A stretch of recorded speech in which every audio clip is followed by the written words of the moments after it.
that God exists. I know this to be true based on my life experience. All my life, I was groomed to believe that there was a God and that He ruled my life. As a child, this was a foreign concept to me, often an illusion of comfort when I needed it, but easily shed in hard times. Then everything changed. One day, my junior year, I drove my sister home from school. When we arrived home, no one was in the house, and we were elated.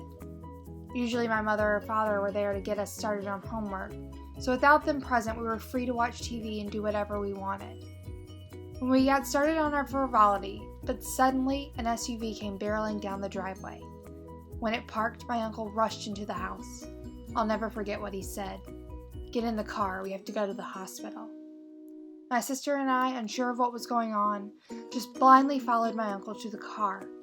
As we were riding to the hospital, we were told that my father had a heart attack and was currently in surgery. In addition, my uncle's wife, my aunt, was being admitted to that same hospital because she was going into labor. A whirlwind of emotions hit, and my 16-year-old self was overcome with tears and anxiety. I had several friends who'd lost their fathers to heart attacks. I did not want to be another in that seemingly growing list. When we arrived at the hospital, my aunt came to the car to walk my sister and I to where my mother and other sister were in the waiting room. It was then that I was told to rein in my emotions because I needed to be strong for the family. When my father came out of surgery, my mother and I were allowed to speak to him in intensive care. He was still heavily sedated, so drifted in and out of consciousness. While in one of his lucid moments, when my mother stepped out to get him water, he told me of a story of angels that brought him back. He told me of a place with no pain, where he talked with his family members that had passed. And he told me that he was assured that it was not his time to die.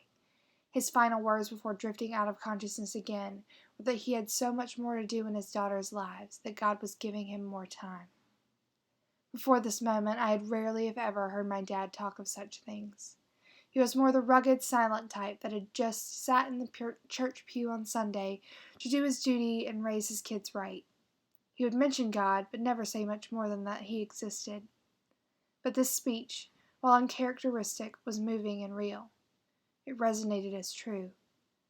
To this day, more than 10 years later, he'll talk about his second chance at life and how he's blessed to know that heaven exists, but that he still has time to accomplish what's needed on this earth. Because of this experience, I believe that there is a God. I believe that He is kind and generous. And I believe that despite the horrors of this world and the doubt that is thrown at me, He will be there.